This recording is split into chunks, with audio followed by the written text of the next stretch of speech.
vote for this because I was in the middle of a master's degree and I had to do some community service. And I also asked saying, so I'm calling people up, asking them, yes, to please vote for this. Well, where's it going to be? Well, we don't know yet. Well, how come you don't know? Well, we need the money first. And you know, I was embarrassed to say, I don't know, I don't know. Wouldn't it have made more sense to, yes, have had an absolute on the land first? Second, I think this woman over here about the 35 mile is correct because we talked about community access hospitals at length in the graduate nursing program. And yes, to qualify, you do have to have 35 miles difference between hospitals. So that's what we as a nursing body in the master's level were discussing. So I'm concerned that it feels like people are trying to make us think with one hand behind our back and asking us to be ditto heads here.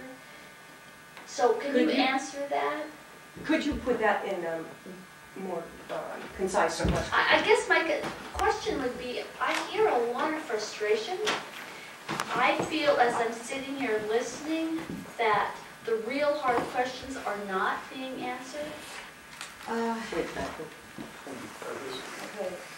First of all, even though the board is an elected body, they do pay a project manager. Okay, so that there is some income coming out that way. Now, we all, what Mr. Lilly has told us, we've all read in the newspaper, or the majority of us, that has been. And so I'd like to turn it around a little bit and say, why, when we were denied critical access, did they go forward trying to get a 12-bed hospital, which would cost $26 million just to construct, and to pay the architect and the contractor. And that would not pay the salaries of the people that come to this facility, nor would it pay for the equipment. And the equipment with a CT machine would be $1 million. The salary for a CT tech is $80,000 a year, and they would have to be on 24/7. Now, that's where I came in on it.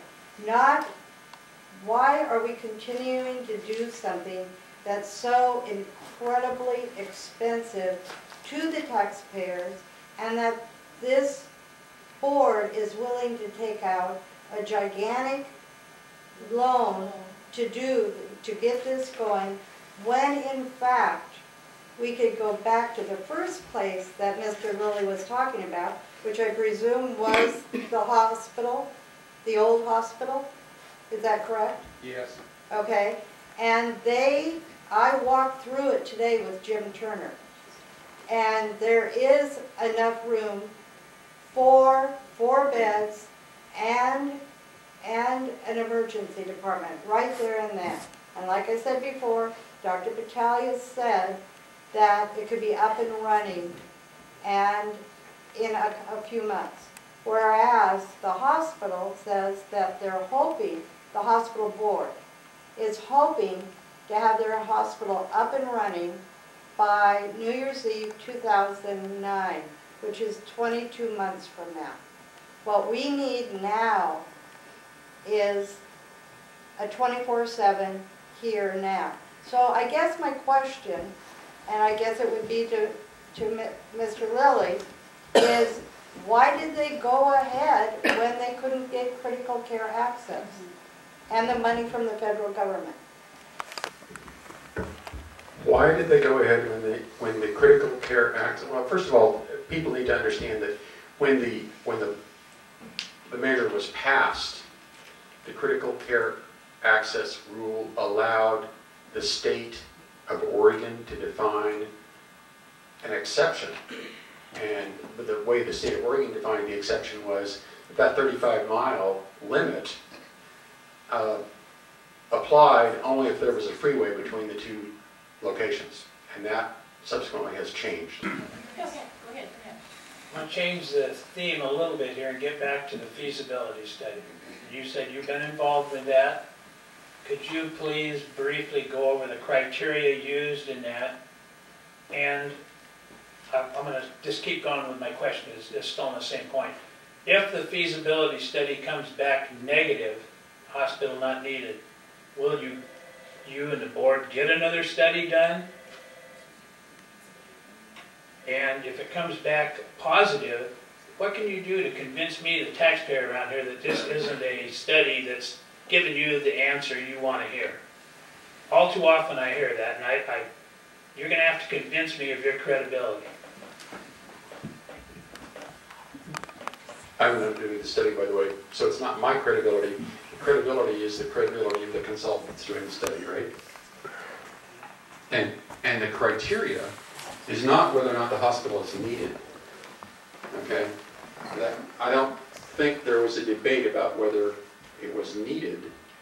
The feasibility study is to determine whether or not it can be successful on a financial level. In other words, is it going to bring in enough money so that it can, well, those aren't necessarily the same, right? You can have a need for something without being able to pay for it.